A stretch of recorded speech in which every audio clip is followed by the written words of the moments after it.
எல்லோருக்கும் வணக்கம். வடகறி செய்யலாம். அதுக்கு என்னென்ன பொருள் தேவைன்னு பார்க்கலாம். பாருங்க, நான் ஒரு 1/4 கிலோ கடலைப்பருப்பு எடுத்து 2 மணி நேரம் முன்னாடி ஊற வச்சு நல்லா கழுவி தண்ணி இல்லாமல் வடிகட்டி எடுத்து வச்சுட்டேன். இது கூட அரைக்கிறதுக்காக வெங்காயம் கொஞ்சம், சோம்பு 1 ஸ்பூன், இஞ்சி 1 துண்டு பொடியாக கட் பண்ணி வச்சுருக்கிறேன், பச்சை மிளகா ஒரு 2 கட் பண்ணி வச்சுருக்கிறேன். இது எல்லாம் போட்டு நான் மிக்ஸியில் அரைச்சிக்கலாம்.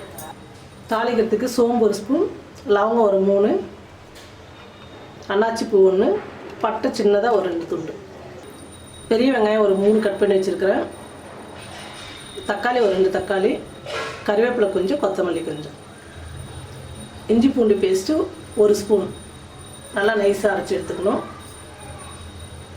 மிளகாத்தூள் ஒரு 2 ஸ்பூன். இதுதான் வடகறிக்கு தேவையான பொருட்கள். இப்போ நம்ம கடலைப்பருப்பு மிக்சியில் போட்டு அரைச்சிக்கலாம். பாருங்கள், பச்சை மிளகாய், வெங்காயம், சோம்பு எல்லாம் போட்டு அரைச்சிட்டேன். ரொம்ப நைஸாக அரைக்கக்கூடாது, இந்த மாதிரி கொரன்னு இருக்கணும் வடகறிக்கெல்லாம். இப்போ கொஞ்சமாக உப்பு போட்டு நல்லா கலந்துக்கலாம்.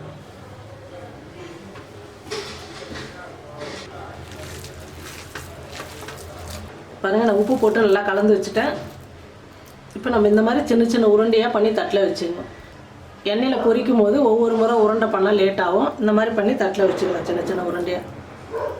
பாருங்கள், இந்த மாதிரி சின்ன சின்ன உருண்டையாக பிடிச்சி வச்சுக்கணும். இப்போ எண்ணெயை சூடு ஏறிடுச்சு, எண்ணெயில் போட்டு பொரிச்சிக்கலாம்.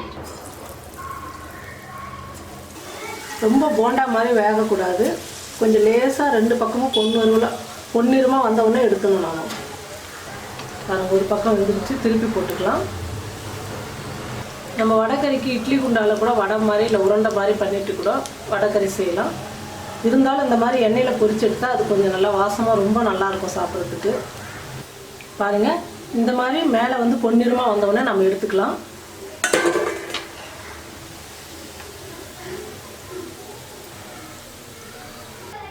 பாருங்கள், இந்த மாதிரி எல்லாமே நம்ம போண்டா மாதிரி எண்ணெயில் பொரிச்சு எடுத்துக்கலாம். எல்லா மாவுமே வடகறிக்கு இந்த மாதிரி போண்டா மாதிரி நான் எண்ணெயில் பொரிச்சு எடுத்துட்டேன். இப்போ வடகறிக்கு நம்ம குழம்பு தாளிச்சிக்கலாம்.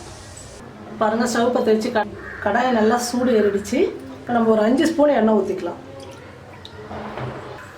எண்ணெய் நல்லா காஞ்சிடுச்சு. இப்போ நம்ம எடுத்து வச்சுருக்கிற சோம்பு, பட்டை, லவங்கம் போட்டுக்கலாம்.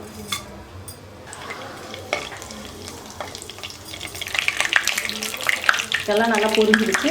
இப்போ வெங்காயம் போட்டுக்கலாம், கருவேப்பிலை,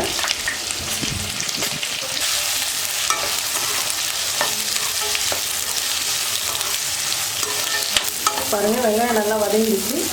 இப்போ நம்ம இஞ்சி பூண்டு பேஸ்ட்டு போட்டுக்கலாம்.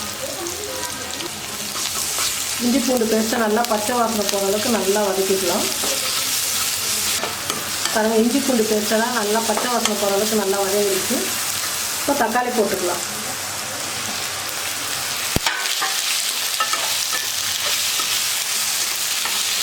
பாருங்கள், தக்காளியில் வந்து நல்லா குழஞ்சி நல்லா வதங்கிடுச்சு. இப்போ மஞ்சள் தூள் போட்டுக்கலாம். கறி மசாலா 1 ஸ்பூன் போட்டுக்கலாம். மிளகாத்தூள் 2 ஸ்பூன் எடுத்து வச்சுருக்கிறேன், அதையும் போட்டுக்கலாம்.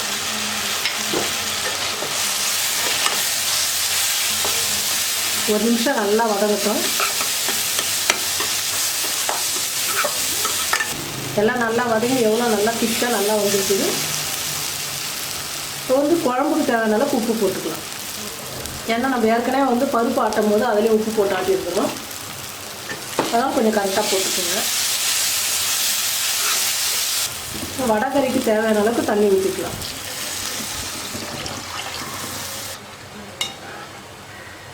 நம்ம வடகறிக்கு போண்டா ரெடி பண்ணி வச்சுருக்கோம் இல்லையா, அது போடும் போது அந்த பருப்பு வந்து ரொம்ப திக்காக வந்துடும். அப்படியே கட்டியாக ஆகிடுச்சுன்னா இட்லி சாப்பிட முடியாது. அதனால் தண்ணி வந்து கொஞ்சம் சேர்த்து கொஞ்சம் அதிகமாக வைங்க. குழம்பு வந்து நல்லா கொதிக்கட்டும். பாருங்கள், குழம்பு வந்து நல்லா கொதித்து வந்துடுச்சு. இந்த சமயத்தில் நம்ம வந்து பொரிச்சு வச்சுருக்கிறோம். இப்போ நம்ம போட்டுக்கலாம்.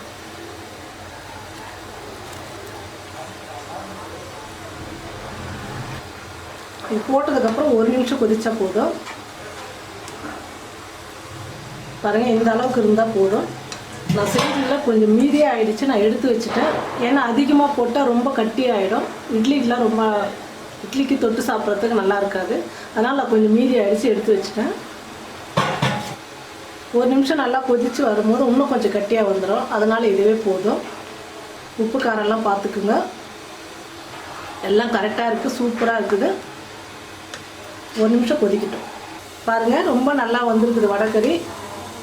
இந்த அளவுக்கு இருந்தால் போதும் கெட்டியாக. இட்லிக்கு ரொம்ப சூப்பராக இருக்கும். நீங்களும் இந்த மாதிரி செஞ்சு பாருங்கள்.